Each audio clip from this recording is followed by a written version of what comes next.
and welcome to Tech presented by KYZEN, where we will explore common cleaning questions and answers. Let's get started.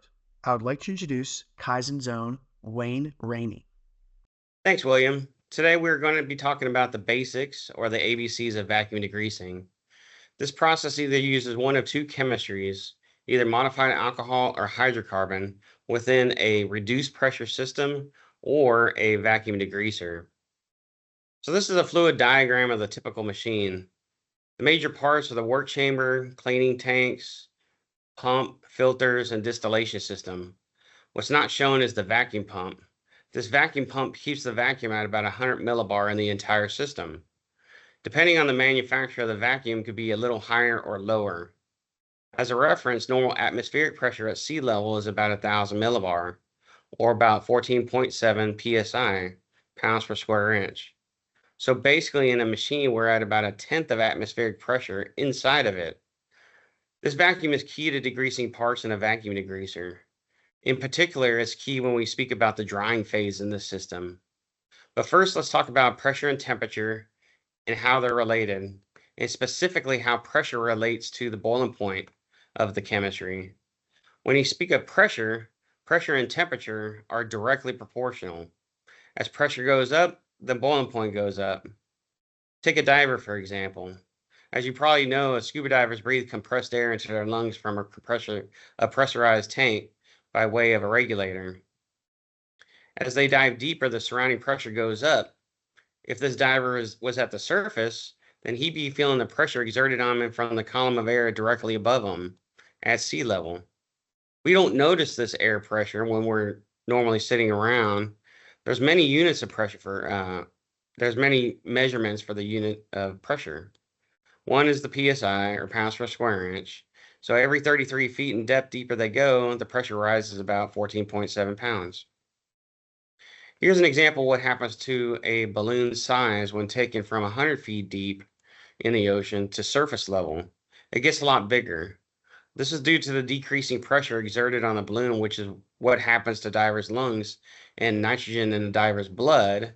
If you hear about divers getting the bends or decompression sickness, then this is due to the divers breathing compressed air at depth and rising too fast to the surface.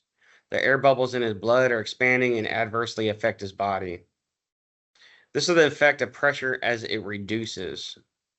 Take a submarine, though. Most nuclear submarines can get greater than 400 feet. At that depth, then the hull is exposed to about 170 pounds per square inch of pressure. More importantly, within the submarine is the heart of the propulsion system, and that's the pressure vessel. The pressure vessel is where we create heat, and eventually create steam. Though you don't want the coolant within the pressure vessel to boil, so what you would do is pressurize the coolant, and it raises the boiling point. You can raise the boiling point of the fluid hundreds and hundreds of degrees by raising the pressure within this vessel. So as pressure goes up, your boiling point goes up, and you can reach a higher temperature without boiling. Thus, pressure and temperature, again, are directly related. At the heart of a power plant is the pressure vessel. It circulates coolant in the primary loop to make steam in the secondary loop. So when we talk about pressure and temperature, the main thing to remember is as pressure goes up, the boiling point goes up. Pressure goes down, your boiling point goes down. So take Colonel Sanders, for example. It's just like his pressure cooker. As a pressure cooker pressure goes up, so does the boiling point. So Colonel Sanders found that he could cook his chicken faster with a pressure cooker. And again, this is all about temperature and pressure and how they relate to each other. The opposite is true of getting pressure. When your pressure goes down, the boiling point goes down. If you were to boil water at the top of Mt Everest, it wouldn't boil at 100 Celsius, the normal boiling point of water. It would boil at 70 Celsius. The boiling point went down due to the pressure going down. Mount Everest at 29,000 feet in elevation has a lower pressure than at sea level. And if you reduce the pressure even more, you reach the most reduced pressure, a perfect vacuum, which is basically when you're in outer space. A spaceman simulates Earth pressure by wearing a pressure suit. If he were to get a cut in his suit, it would rapidly depressurize, and in essence, he will get instantaneous decompression sickness, or the bends, due to the gases in his blood expanding so fast. Just think of the balloon in the previous example at 100 feet and at sea level. Sometimes people would say if a astronaut's suit gets cut, his blood would begin to boil. That's the quote. So now we know that pressure and boiling point are directly related, meaning that when pressure goes up, boiling point goes up. Pressure goes down, the boiling point goes down. This law of nature holds true in vacuum degreasers. Vacuum degreasers use either hydrocarbon or modified alcohol as a cleaning chemistry. At atmospheric pressure, hydrocarbon has a boiling point of 181 Celsius, and modified alcohol has a boiling point of 169 Celsius. And this is at atmospheric pressure. Remember that at atmospheric pressure, water boils at 100 Celsius. So these cleaning chemistries have a much higher boiling point at atmospheric pressure. So we want to reduce this boiling point, and this is where the vacuum pump comes into play. Most machines will either use a roots pump, a vane pump, or a combination of the two to do the different functions during the process. What we want to do in a vacuum degreaser is get the pressure very, very low. In essence, we want to pull a vacuum so that we reduce the boiling point of the chemistry. We'll mainly talk about modified alcohol, and that boils at 169 Celsius at atmospheric. But 100 millibar, at 100 millibar, which is a tenth of atmospheric pressure, the chemistry boils at about 105 Celsius.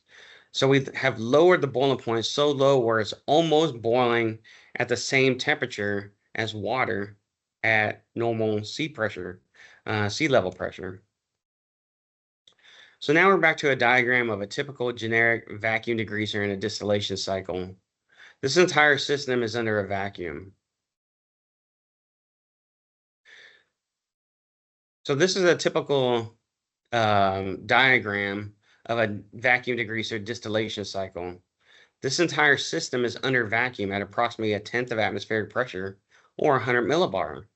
So at 100 millibar, or the reduced pressure, the boiling point is drastically reduced to approximately 105 Celsius instead of 169 Celsius.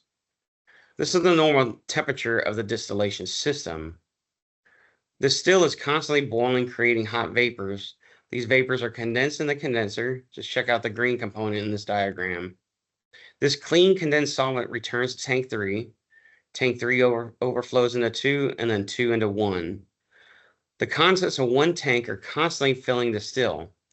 And not one tank, but tank number 1 is constantly filling the still. If you look at tank 1 compared to tank 2, then they look a little different.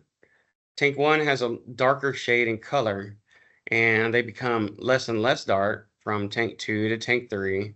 And this represents that tank 1 is the dirtiest tank. Tank 3 is the cleanest tank due to the condensed distillate going here. It's pure, clean distillate. If there are no wash processes going on, then this loop is constantly cleaning up the solvent by way of the still. So the still boils the solvent, clean vapors got to the condenser, and this clean condensed fluid drops into tank 3, then to tank 2, then to tank 1, and then back to the still.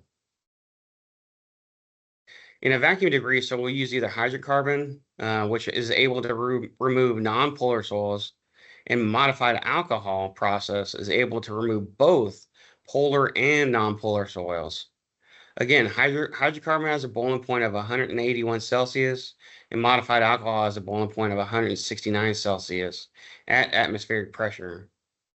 And then remember, at atmospheric pressure, water boils at 100 Celsius.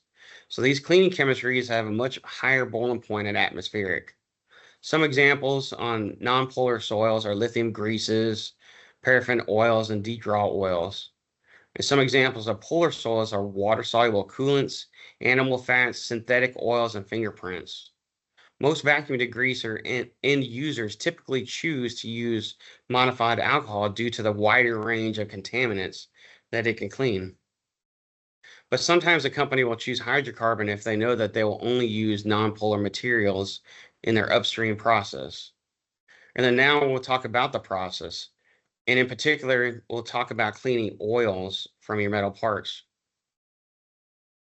Screw machines use lubricating oils to make the parts. Usually the parts are full of oils and contaminants, such as chips and fines, and vacuum degreasers excel at removing these from your parts. Even tightly packed parts in a work basket are easy to clean in a vacuum degreaser. So we'll talk about the process of cleaning your parts. Once you have your basket full of parts, and which are full of oil, you'll load that basket into the work chamber to clean or remove the oil from the parts. This work chamber can have multiple functions that it can do during the process. It can rotate fully around, or it can just tilt back and forth. While it's doing this, the modified alcohol can be sprayed in air onto the parts to remove the oils and coolants. Most machines also have ultrasonics and spray and immersion. Once the gross contaminants are removed in the wash process by way of the first tank, then you can rinse them off using a cleaner rinse tank, which is usually tank number 2. Then there's a vapor step and finally a drying step. And we'll go into the process here. So now we're back at the typical diagram of a generic vacuum degreaser. This doesn't show all the parts, but it includes the distillation loop that we spoke about earlier. A typical process is this. You'll load your parts into the work basket and then into the work chamber. The first wash tank will fill the work chamber, then a pump will circulate fluid by way of the pump and the filter one and back to the work chamber. Again, it can perform ultrasonics, spray and immersion, spray and air, while rotating or tilting. This will get the gross contaminants off the parts. Once the wash phase is done, the modified alcohol is pumped back into tank 1. If you look closely, you can again see that the shade of color of tank 1 is darker than tank 2, and tank 2 is darker than tank 3. This is due to the fact that the tank 1 removes most of the oils and coolants, and they end up in tank 1, but it's constantly being cleaned up by the still. The oils overflow from tank 1 into the still. One thing that we have to mention is the oils. The oils must have they have to have a higher boiling point than the cleaning chemistry in order to still be effective. We usually say that the boiling point of your oils must be greater than 220 Celsius at atmospheric pressure. This way the oils don't vaporize and end up in the system. We want all the oils to end up in the still and then eventually into the oil separator. So now that we clean the parts and the gross contaminants and oils off the parts with tank 1, then we'll move on to tank 2. Tank 2 is basically your rinsing tank. Tank 2 will empty into the work chamber, spraying the parts from ultrasonics, spray and immersion, or again, spray and air. Once this tank 2 is finished, it pumps back into tank 2 by way of the filter. Sometimes tank 3 is used, and sometimes it's not. Most of the time, we're talking about corrosion protection when we're talking about tank 3. We'll leave that for a later time. So after the rinsing step, we'll go on to the vapor step. But first, we have to talk about pressures and temperatures again. Tank 1 and tank 2 are kept at 70 Celsius, and it still is boiling at 105 Celsius. And all this is at 100 millibar of vacuum. So during the entire process, tank 1 and tank 2, the temperature of the parts in the chamber are rising from room temperature to the tank 1 and tank 2 temperatures of 70 Celsius. After tank 2 does its job on rinsing the parts, we come to the vapor step. Vapors from the still, it's not showing a connection here, but it'll enter the work chamber and hit your 70 Celsius parts with hot 105 Celsius vapors. This will condense those vapors onto the relatively cooler parts. It's just like when you set a glass of ice water on a table and the vapors from the air condense on the glass. This is what happens in your chamber. Hot vapors hit your relatively cooler parts and condense on your parts. This does two very important things. This condensing action acts as a final rinse because the vapors from the still are pure modified alcohol, which does the final rinse.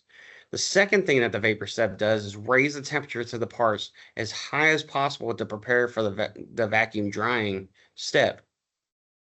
During this vacuum drying step, just like the cut in the astronaut suit in his pressure suit, we draw a deeper vacuum into the chamber, and it goes from 100 millibar to about 2 or 3 millibar. We want it as close to a perfect vacuum as possible.